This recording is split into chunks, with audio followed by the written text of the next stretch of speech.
காலை முசிறியில் ஒரு பள்ளிக்கூட நிகழ்வில் நானும் நம்முடைய நகராட்சி நலத்துறை அமைச்சர் அண்ணன் அவர்களும் கலந்து கொண்டு அங்கே இருக்கின்ற மாணவர்களுக்கு வாழ்த்துக்களை தெரிவித்து வருகை தந்திருக்கின்றோம் என்று சொல்லும் பொழுது அவருடைய எதிர்காலம் சிறக்க வேண்டும் என்கின்ற அந்த வாழ்த்து. ஸ்கூலில் முடிச்சு இப்போ நேராக காலேஜுக்கு வந்துட்டோம். ஒரே நாளில் ஒரே மணி நேரத்தில் காலேஜுக்கு வந்துட்டோம். காலேஜில் இந்த புத்தக ரிலீஸ் ஃபங்க்ஷனை கலந்துக்கிறோம் என்று சொன்னால் இது இளைய சமுதாயம் முழுவதும் திராவிடம் என்ன செய்திருக்கின்றது என்பதை தெரிந்து கொள்கின்ற விதமாக இது அமைந்திட வேண்டும் என்பதற்காக இங்கே நாங்கள் தவறாமல் கலந்து கொண்டிருக்கின்றோம். உதாரணத்துக்கு சொல்ல வேண்டும் என்று சொன்னால் வீரபாண்டியன் என்கின்ற ஒரு ஆளுமை எழுதிய புத்தகத்தை குர்ஷித் பேகம் என்கின்ற ஒரு ஆளுமை ஆங்கிலத்தில் மொழிபெயர்த்து சென்ட் ஜோசப் கல்லூரியில் நாங்கள் வெளியிடுறோம் அப்படிங்கிறது தான். இதுதான் தமிழ்நாடு. ஒட்டுமொத்த இந்தியாவும் தமிழ்நாடாக இருக்க வேண்டும் என்பதுதான் எங்களுடைய ஆசை. குறிப்பாக இந்த நிகழ்ச்சி என்பது எங்களால் மறக்க முடியாத நிகழ்ச்சி. காரணம், எங்களுடைய மாண்பு தமிழ்நாட்டுடைய முதலமைச்சர் மீசா சட்டத்தில் கைது செய்யப்பட்டு அந்த கொடுமைக்கெல்லாம் உள்ளான நாள். இந்த நாள் கிட்டத்தட்ட 50 ஆண்டுகளை நிறைவு செய்திருக்கின்ற ஒரு நாள். அந்த போராட்டமெல்லாம் எப்படி வந்தது என்பதற்கான ஒரு போராட்ட புத்தகம் என்று கூட இதை நாம் எடுத்து சொல்லலாம். குறிப்பாக ஏன் என்னையும் நம்முடைய மாண்புமிகு அமைச்சர் அண்ணன் அவர்களையும் இங்கே அழைத்திருக்கிறார்கள், இந்த நிகழ்ச்சிக்காக அழைத்தது காரணம் என்ன?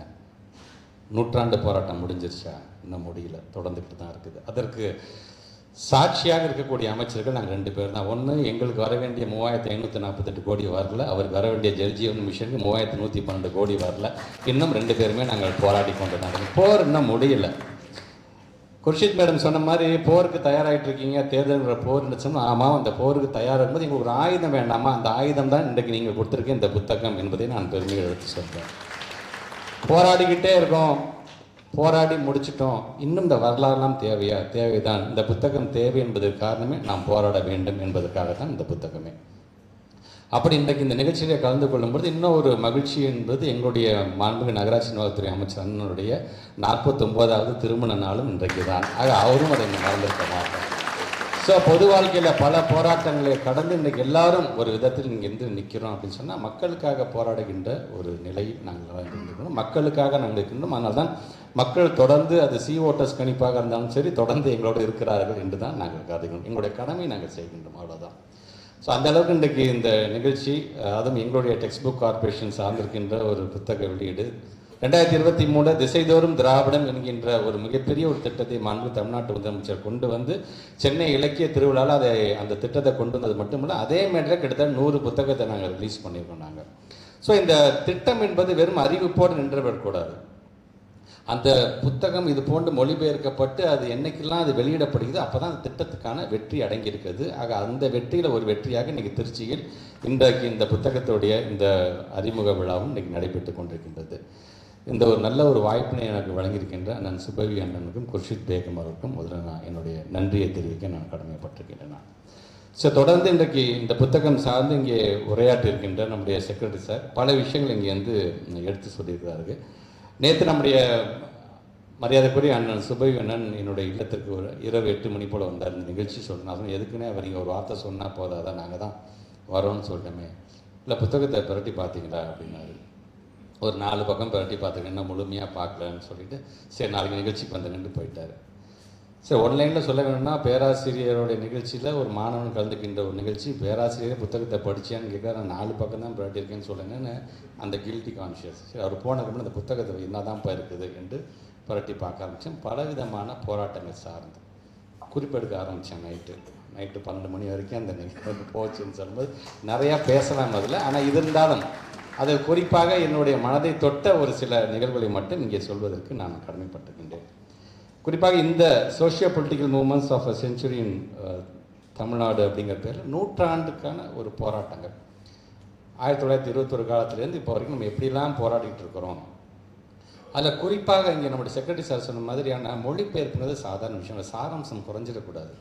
அவர் ஏதோ ஒன்று சொல்கிற மாதிரி இவர் ஏதோ சொல்கிற மாதிரி. இப்போ இந்த ஒன்றியத்துலேருந்து சார்ந்தவங்க சில பேர் வந்து பேச வரும்போது சம்மந்தமே இல்லாமல் ஒருத்தங்க மொழிபெயர்த்துருக்க நம்ம பல நிகழ்ச்சியை நம்ம பார்த்துருக்கோம். அந்த மாதிரி அதை அமைஞ்சிடக்கூடாது அப்படின்னு இந்த குர்ஷித் பேங்க ரொம்ப அழகாக ஒவ்வொன்றத்தையும் பார்த்து அதை அழகாக அதை செஞ்சுருக்காங்க. அண்ணனர்களுடைய தமிழுக்கும் சரி, குர்ஷித் பேகமுடைய ஆங்கிலத்துக்கும் சேர்த்தே நீங்கள் அதை படித்துவிட வேண்டும் அப்படிங்கிறது தான் என்னுடைய ஆசையாக அதை நான் கருதுகின்றேன். ஸோ இதில் page number 4 and 5 Why this discourse on struggles in Kulab? Are you past the age of falling in love? என்கின்ற ஒரு கவிதை நடையில் ரொம்ப அழகாக அதை என்ன சொல்லியிருப்பாங்க.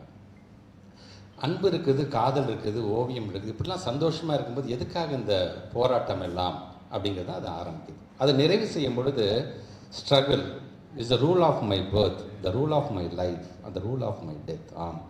போராட்டம் என்பது என்னுடைய பிறப்பின் விதி, என்னுடைய வாழ்வின் விதி, என்னுடைய மரணத்தின் விதி என்று அவர் சொல்லியிருக்கார். பார்த்தீங்களா, இன்னைய வரைக்கும் ஒன்றியத்தில் இருக்கவங்க அப்படி தான் நம்மளை வச்சுட்டு இருக்காங்க. அதை எதிர்த்து நாமளும் இன்றைக்கும் அதை சார்ந்து போராடி கொண்டே தான் இருக்கிறோம் என்பதை தெளிவாக தெரிவிக்கின்ற விதமாக அது அமைந்திருக்கின்றது.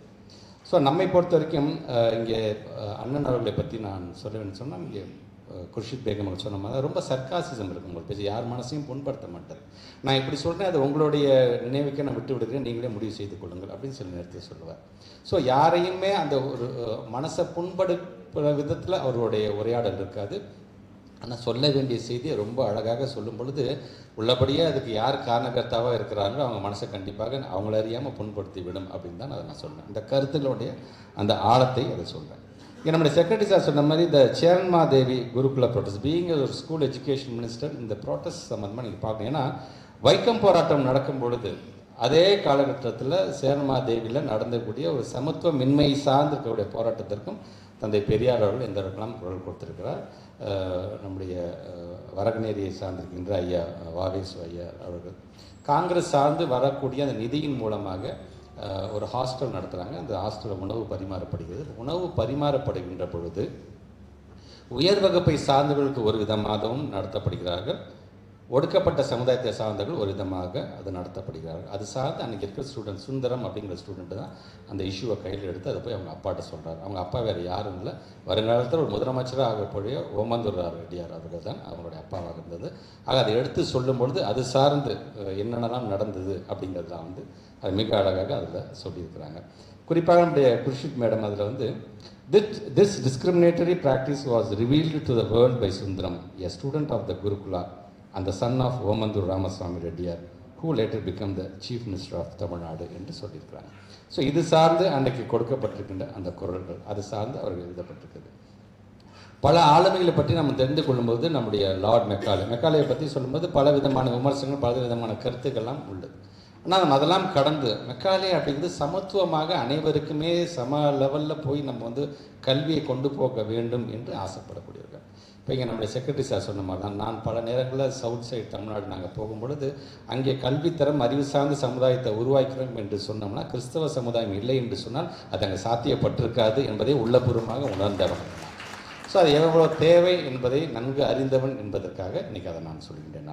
ஸோ அதில் நம்முடைய லார்ட் மெக்காலேயை பற்றி சொல்லும்போது a common education system came into existence in the mid-19th century only after the arrival of the British, and Lord Macaulay played a major role in its implementation என்று நம்முடைய குர்ஷித் பேகம் அவர்கள் அதை அழகாக இங்கே எடுத்து சொல்கிறார். அது மட்டுமல்ல, அதில் நம்முடைய ரா சுப்பிரமணிய அவர்கள் எழுதிய அந்த மெக்காலே புத்தகத்தை பற்றியும் நீங்கள் எடுத்து சொல்லியிருக்கிறீங்க, ரெஃபரன்ஸ் கொடுத்துருக்கீங்க. நானும் அந்த புத்தகத்தை நான் கையில் எடுத்துருந்துருக்கேன். காரணம், நம்முடைய அண்ணன் சுபவி அண்ணன் அவருடைய தந்தையாருடைய நினைவு நாள் காரைக்குடியில் நடந்தபோது எனக்கு கிடைத்த புத்தகம் இந்த புத்தகம். இந்த புத்தகத்தையும் லார்ட் மெக்காலே என்னென்ன செய்திருக்கார் என்பதை நாம் ஒவ்வொரும் அறிந்து கொள்ள வேண்டும் என்பதை இந்த நான் தெரிவித்துக்கொள்ள கடமைப்பட்டிருக்கின்றேன். அதே மாதிரி நம்முடைய சேரன்மாதேவி குருகுல போராட்டத்தை பற்றியும், வைக்கம் போராட்டம், இந்தி திணிப்பு போராட்டம் என்று பல்வேறு போராட்டங்கள், அதில் குறிப்பாக பார்த்திங்கன்னா ஒரு 8வது அத்தியாயத்தில் the struggle against the policy of hereditary education அப்படிங்கிற ஒரு தலைப்பில் இந்த கட்டுரையின் தொடக்கத்தில் after 1938 history repeated itself in 1953 அப்படின்னு எழுதப்பட்டிருக்குது. ஆக்சுவலாக பார்த்தீங்கன்னா 1922 கூட நம்ம எடுத்துக்கலாம் நம்ம. ஸோ அந்த அளவிற்கு அன்றைக்கி என்னெல்லாம் இருந்ததோ அதெல்லாம் 1953லேயும் பார்த்தீங்கன்னா நம்மளாம் சமமாக இருந்துடக்கூடாது அப்படிங்கிறதுக்காக பல திட்டங்கள்லாம் கொண்டு வந்தபோது அதெல்லாம் எதிர்த்து எப்படியெல்லாம் போராட்டங்கள் நடந்தது என்பதை இந்த புத்தகத்தில் சொல்லியிருக்காங்க. Being school education minister, IT கம்பெனியில் நான் ஆர்எல்எம்ஜி டிபார்ட்மெண்ட்டாக டெஸ்டிங் ஒரு இன்ஜினியராக, சாஃப்ட்வேர் இன்ஜினியராக இருந்ததுதான் நான் சொல்கிறேன், நீங்கள் தவறாக நினைத்துக் கொள்ள வேண்டாம். பேஜ் நம்பர் 79, 78 மங்களம் கிழாருக்கும் நம்ம ஆப்போசிட்டோட ஃபோட்டோஸ் மாறி இருக்குது, பேர் மாறி இருக்குது, அதை நீங்கள் மாற்றிக்கொள்ள வேண்டும் என்பதை நான் அந்த நேரத்தில் நான் தெரிவிச்சுக்க நான் கடமைப்பட்டிருக்கேன். ஈழப் போராட்டம் சார்ந்து இதில் பல கருத்துக்களை நம்ம சொல்லும்போது ஈழப் போராட்டம் சார்ந்து ஒரே சிம்பிளாக சொல்லணும்னா திராவிட இயக்கம் சார்ந்து வேறு யாரும் மிகப்பெரிய தியாகத்தை இதுக்காக செய்துவிடவில்லை என்பதை அழகாக சொல்லக்கூடிய இதாகத்தான் இது இருக்கின்றது. ஸோ இப்படி ஒவ்வொரு விதமான போராட்டங்கள்லாம் சொல்லும்பொழுது இங்கே செக்ரட்டரி சார் சொன்ன மாதிரி தான் ஜல்லிக்கட்டை பற்றி ப்ரோ சல்லிக்கட்டு ப்ரொட்டஸ்ட் அப்படின்னு சொல்லியிருக்காங்க. Yes, it is Sallikattu, not Jallikattu. காசை வந்து கட்டி வச்சு அந்த மாடை பிடிச்சவங்க அந்த கொம்புலேருந்து இருக்க காசை எடுத்துக்கலாம். இதுதான் அந்த சல்லிக்கட்டுக்கான ஒரு அர்த்தம் அப்படிங்கிறதுல வந்து அதை சொல்லப்படுது. பொதுவாக மற்ற போராட்டங்களும் அவர்களுடைய செவி வழியாக கேட்டு பல ஹிஸ்ட்ரிஸை படித்து அந்த புத்தகம் எழுதியிருக்காருன்னு சொல்லும்பொழுது தன்னுடைய அனுபவத்தின் வாயிலாக அவர் எழுதப்பட்டது தடா போடா சட்டம் அம்மையார் அவர்கள் கொண்டு வந்து அதனால் பாதிக்கப்பட்ட அண்ணன் அவர்கள் அது சார்ந்து அவர்கள் எழுதியிருக்காரு என்று தான் சொல்ல முடியும். ஸோ என்னை பொறுத்த வரைக்கும் நம்முடைய செக்ரட்டரி சார் சொல்கிறதே நான் இங்கே வலியுறுத்துகிறேன். இந்த புத்தகம் சார்ந்து கிட்ட 25 தரப்புகளை சொல்லப்பட்டிருக்கின்ற இந்த போராட்டங்கள் சார்ந்து நாம் இன்றைக்கி இவ்வளோ சொஃபஸ்டிகேட்டடாக இருக்கிறோம், நமக்கான பில்டிங்ஸ் இருக்குது, நல்ல உடை அணிகிறோம், நினச்சதை நம்ம சாப்பிட்றோம், நினச்ச மொழியில் பேசுகிறோம், அப்படி அமைதியாக சரிசமமாக பக்கத்தில் உட்காந்துருக்கோம், என்ன சாதின்னு கூட தெரியாமல் அளவுக்கு நம்ம உட்காந்துருக்கோம் என்று சொன்னால் அதற்கு முக்கிய காரணமாக இந்த போராட்டங்கள் இந்த வரிசையாக இன்றைக்கி சொல்லப்பட்டிருக்கின்றது. இந்த போராட்டங்கள் ஒரு நாளைக்கு ஒரு போராட்டம் சார்ந்து நீங்கள் படித்திட வேண்டும். நம்மை நோக்கி எத்தனை அம்புகள் வந்தாலும் போராடுவதற்கான நெஞ்சுறுத்தி தரக்கூடிய ஒரு ஆயுதமாக இந்த புத்தகம் கண்டிப்பாக இருக்கும் என்று சொல்லி இந்த நல்ல வாய்ப்பை வழங்கியிருக்கின்ற நம்முடைய அண்ணன் சுபவி அண்ணனுக்கும் குர்ஷித் பேகம் அவர்களுக்கும் இந்த இடத்தை வழங்கியிருக்கின்ற நம்முடைய சென்ட் ஜோசப் இன்ஸ்டிடியூஷன் சார்ந்திருக்கின்ற ஒவ்வொரு ஆஃபீஸ் பேரர்ஸ்க்கும் என்னுடைய நன்றிகளை தெரிவித்து இந்த உரையை நிறைவு செய்கிறேன். நன்றி, வணக்கம்.